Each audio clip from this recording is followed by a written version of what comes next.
cycle your zero optic switch prior to beginning P-52. Debrief. Apollo 8. Roger. We're going to see if we can find some stars here before we do the P-52. And it's sort of in a paraphrase of a To poem. debrief is to gather useful information after an event that might have gone unreported during the event itself, and to start to draw some conclusions. Reading out Apollo 8. You're right, clear, Jack.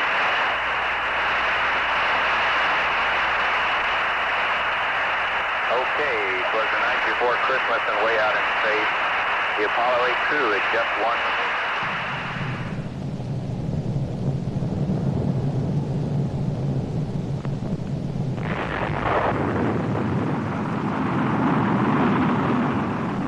A machine may be said to be born when it first performs a useful function. This then is the birth of a machine and the beginning of an achievement.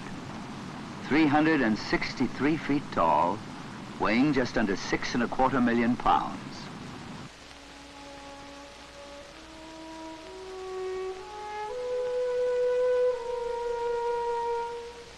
Capable of 180 million horsepower, the first stage engines came from Louisiana. The second stage came from California, as did the third. They were proved out for the mission in Alabama. The vehicle destined to make the moon touchdown in a later Apollo mission comes from New York. The guidance and navigation equipment within the narrow instrument ring grew in Wisconsin, was checked in Massachusetts. Electromechanicals within the command and service modules are from Florida. Display systems from New Hampshire. The astronaut spacesuits are from Delaware. The mission commander was born in Indiana, grew up in Arizona. On its moon voyage, it will be controlled from Texas, serviced by computers in Maryland, splashdown near Hawaii.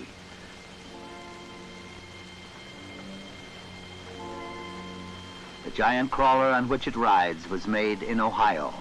The genius and sweat of literally the entire nation ride the mission.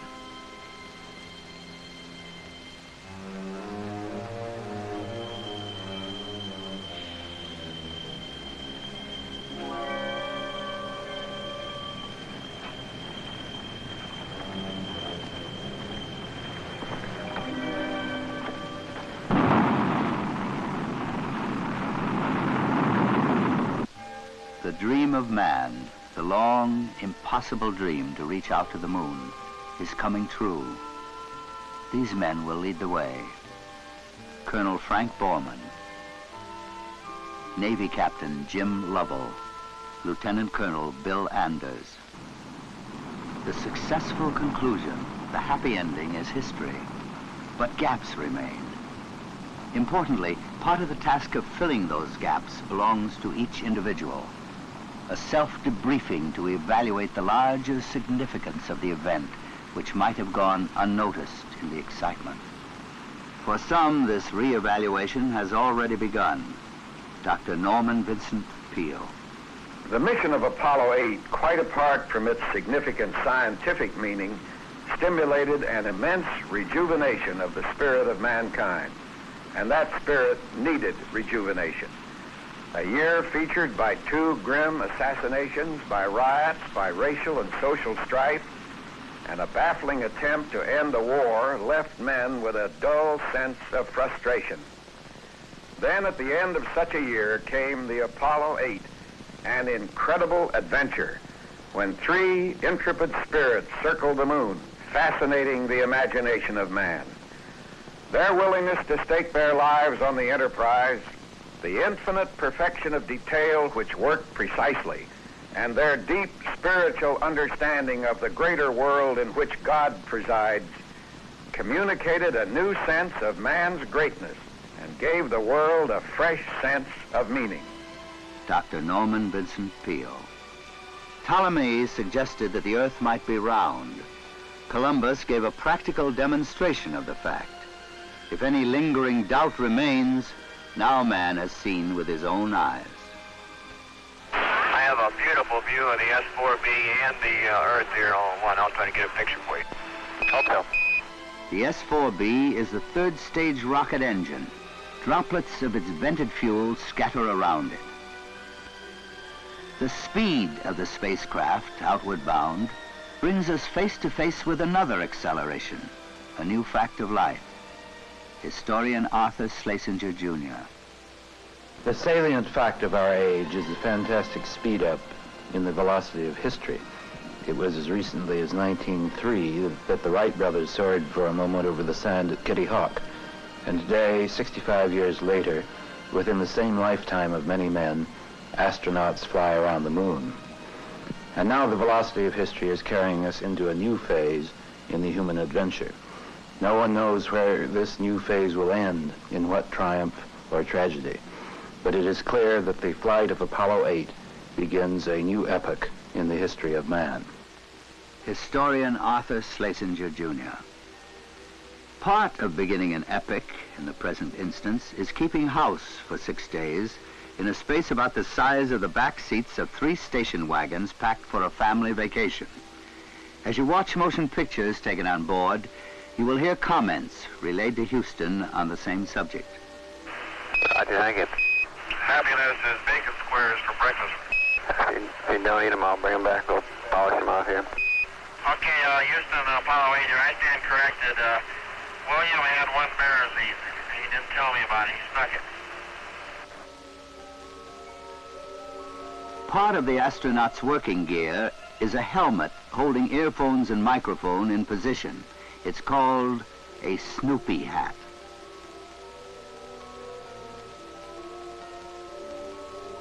Yeah, you're looking pretty small down there now, Houston. We're carrying a big stick, though. Just barely make that Clear Lake. And your nozzle temperatures, Bill, have dropped from about 94 to around 66. This is Mission Control. It stands as the first rank of the unnumbered and innumerable Apollo team. Flight controllers man the consoles. They watch a continuing readout of every system in the capsule, 3 shifts around the clock. All flight controllers speak to the astronauts through one voice, the capsule communicator of each shift.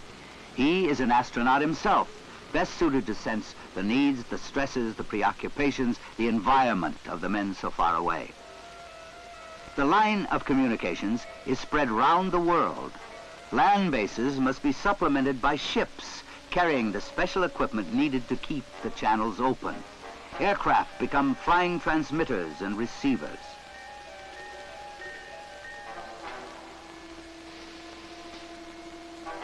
Other nations help with deep space communications. Australians join the team in Canberra, Spaniards in Madrid. The third base is in California. Men, women, and machines spread round the world. This team is knit by faith, an acceptance of responsibility for perfect performance. It stretches back through the ranks to each workman involved in American industry. They kept faith in a spirit of dedication to excellence. The successful completion of the mission is a witness to how they came through. And once achieved, this dedication may be applied in other directions.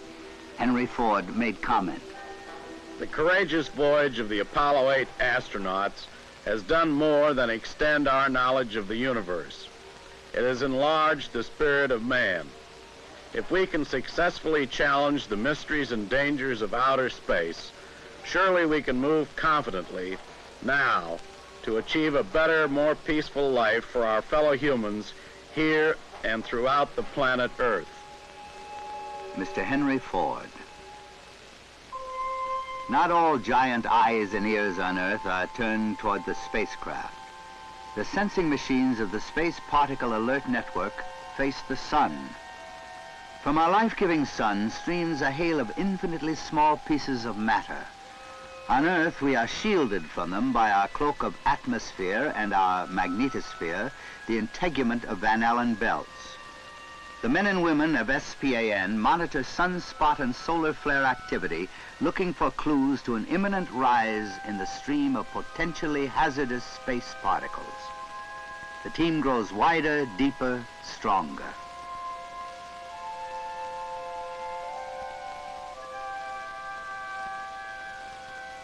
History repeats itself in paraphrase. This is the shot seen round the world. This is the first shot of Earth, live on television.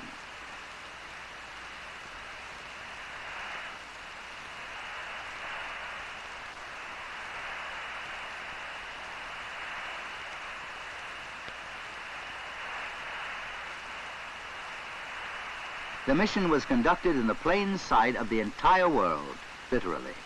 Happy birthday, Mother. Back in 1961, when Apollo goals were first set, President Kennedy said, "Whatever mankind must undertake, all men must freely share." Apollo 8 remained true to that pledge. On television, it gave us a new look at the moon and a new look at ourselves. This is Thomas J. Watson, Jr. 10 years ago, it seemed probable that Russia would make this flight before us and would make a moon landing first as well. With the Apollo 8 flight, it becomes obvious that we have moved into the lead. We can be thankful that the United States has shown the world once again that it can accomplish any tasks it decides upon. Thomas J. Watson, Jr., chairman of the board of IBM. Direct from the deep space tracking antenna in Madrid, these pictures were passed along to the Eurovision network, to London, Paris, Rome, West Germany, Scandinavia. They were seen in Warsaw, Prague, in Moscow. Citizen of the world, winner of the Nobel Prize for Peace, Dr. Ralph Bunche.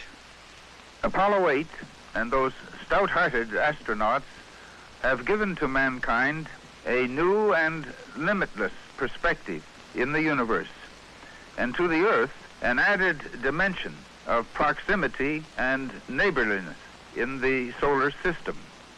The epic flight of Apollo 8 in cracking the moon barrier demonstrates that man now has the capability to soar as high and as far as his dreams may project. Dr. Ralph Bunche of the United Nations. Okay, Houston. The moon is essentially gray. No color. Looks like plaster of Paris, or sort of a grayish beach. Christmas Eve. The date of a mission is dictated by launch windows, which open and close in a long cycle. If you miss one, you wait. The December window opened the 21st, closed the 27th. So the date and hour of the Apollo 8 mission was really determined billions of years ago when the celestial clock was first set in motion. It timed out to the Christmas season. Bob Hope reported a Vietnam reaction. All joy, believe me, all joy. The men I spent Christmas with have a lot on their minds, but the Apollo 8 trip turned out to be as important as anything. What the 3 astronauts did rubbed off on a lot of guys. Everybody grew a little tall, and that was double if you were away from home. And I think it'll be months before we know how much it meant to all of us and all the people of the world. Bob Hope. It was Christmas on Earth and on the moon.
Wasteland, desolate, inhospitable, in unremitting procession. The apparent speed at which you see these pictures is not real time. Only a technical camera was carried on the mission. Altitude about 70 miles, shot with a long lens.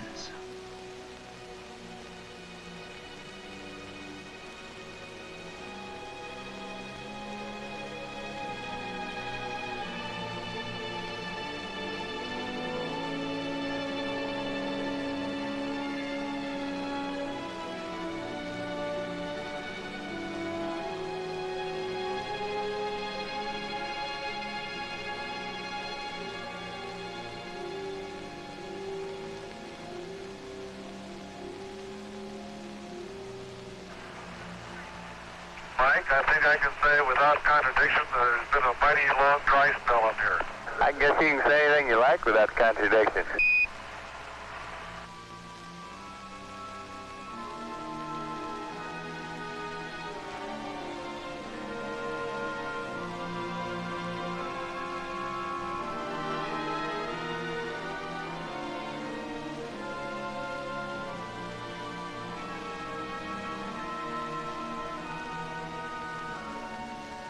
This film was taken through an optical sighting instrument on board the spacecraft. Two separate images converge on the single eyepiece. It was intended only for space navigation. Navigation in space requires 3 dimensions instead of 2. Scientific sextant observations made on Apollo 8 were a practical, potentially vital gathering of scientific data. Taking the longer view of the scientific value of the mission, comment was made by Dr. Leo Goldberg, astronomer. I believe the Apollo 8 mission will ultimately prove to be of enormous scientific importance as a vital step that had to be taken before men actually land on the moon. Once they do, the exploration of the moon is bound to give us crucial information on how the moon and other bodies in the solar system were formed. Furthermore, the mission proved that we now have the capability to move large and complicated scientific equipment around in space and to deploy it almost anywhere we wish to in the space between the Earth and the moon. I find this to be a very thrilling prospect indeed. But no matter what happens in the future, the voyage of Apollo 8 will be looked back upon as the mission that proved we could really operate in space on a large scale. Astronomer Leo Goldberg of Harvard University.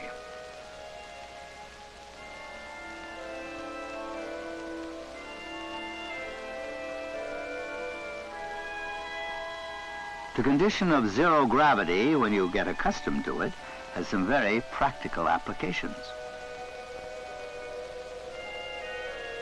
The command module on Apollo 8, serial number 103, did not change at Christmas, but there was talk of reindeer and Santa Claus. Right, he was looking for a chimney on 103 here, but he didn't see any. You could have left the hatch unlocked for him. I'll think about that one. Think real hard, Jim. ECOM says he could have slid down the steam duct. Sounds good about that time, Bill. It was boiling water.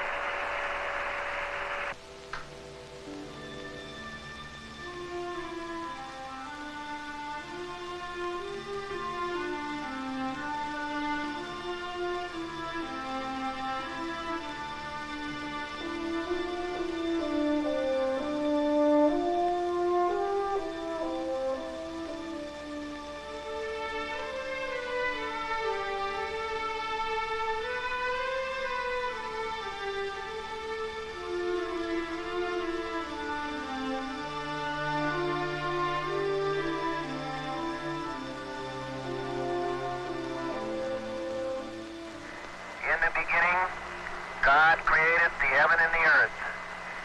And the earth was without form and void, and darkness was upon the face of the deep. And the Spirit of God moved upon the face of the waters.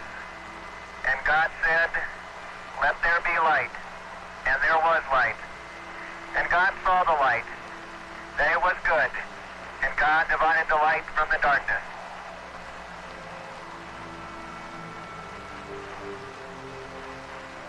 And God called the light day, and the darkness he called night, and the evening and the morning were the first day. And God said, "Let there be a firmament in the midst of the waters, and let it divide the waters from the waters." And God made the firmament, and divided the waters which were under the firmament from the waters which were above the firmament. And it was so.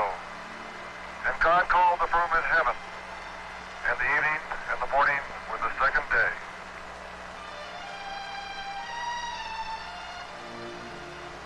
And God said, let the waters under the heaven be gathered together into one place, and let the dry land appear, and it was so. And God called the dry land earth, and the gathering together of the waters called he seas. And God saw that it was good.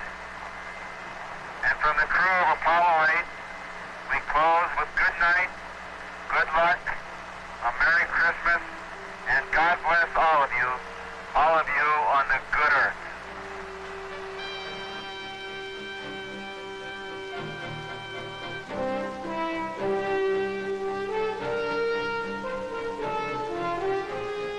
Isaac Asimov is a professor of biochemistry and a prolific writer of science fiction. For many years, he's been thinking in terms of an Earth to Moon to Earth trip. Asimov has a special point of view. The feat of Apollo 8 is of peculiar interest to myself because it places me in the unaccustomed position of being over-conservative. In 1939, I wrote a story describing, in essence, this flight. I placed it in 1973. I suppose if someone had asked me then, do you really suppose people will fly around the moon and back to Earth by 1973? I would have answered, not really, but it makes a good story. Well, they did it in 1968, and I am more happy than I can say. Isaac Asimov stands with one foot in the world of science and one foot in fantasy to take a fictional look at the future, and underestimates. With both feet in the practical world that now includes outer space, a comment from the returning space capsule during a TV transmission starts us off in another direction. We have you about 180,000. Looking at yourself. All right, you're all looking at yourselves as seen from 180,000 miles out in space. Mike, what I keep imagining is if I'm some lonely traveler from another planet, what do I think about the Earth from this altitude? Whether I think it'd be inhabited or not.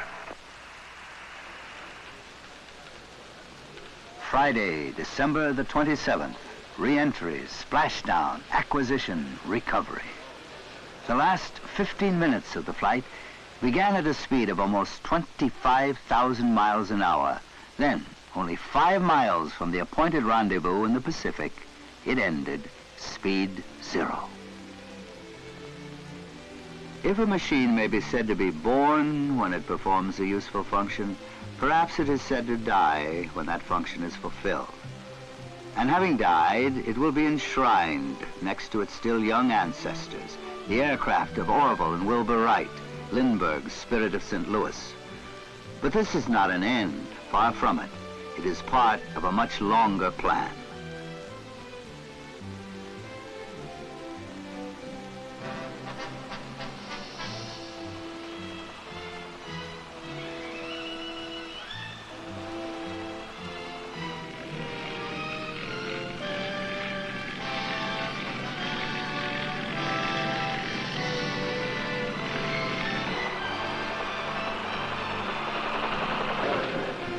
It has been estimated that at some time or another during the flight of Apollo 8, over 1 billion people all over the face of the globe were tuned into the spacecraft by television or radio.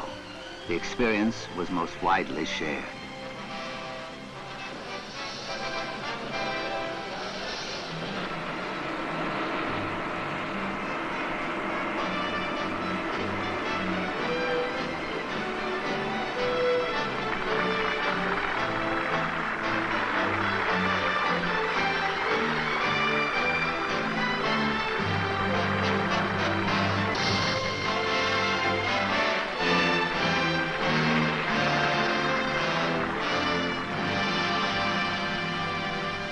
The astronauts return to the world of men, but there's more.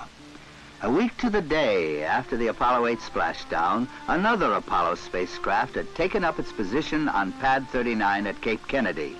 The countdowns by calendar and clock have begun to bring it to the same moment at which we first saw this Apollo 8 the night before it was born.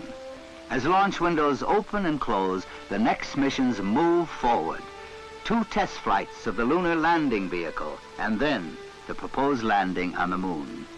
And plans are in the making now which include flybys of other planets, visits to what Dr. Bunch calls neighbors.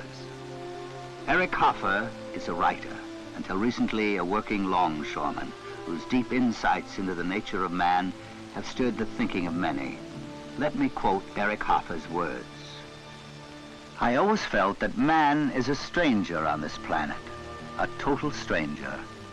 I always played with the fancy that maybe a contagion from outer space was the seed of man. Hence our preoccupation with heaven, with the sky, with the stars, with a God who was somewhere out there in outer space. It's a kind of homing impulse. We are drawn to where we came from. And I'm just tickled to death that this thing is being done by squares, you know, by average Americans, not by these pretentious intellectuals, because this is the great genius of the average Americans. They take something momentous and make an unmomentous thing out of it. And by the time they are through with it, traveling into space and to the distant stars will become routine. This is why America is an ambiguity in the world, because we make it so that there are no exceptional persons required to do anything.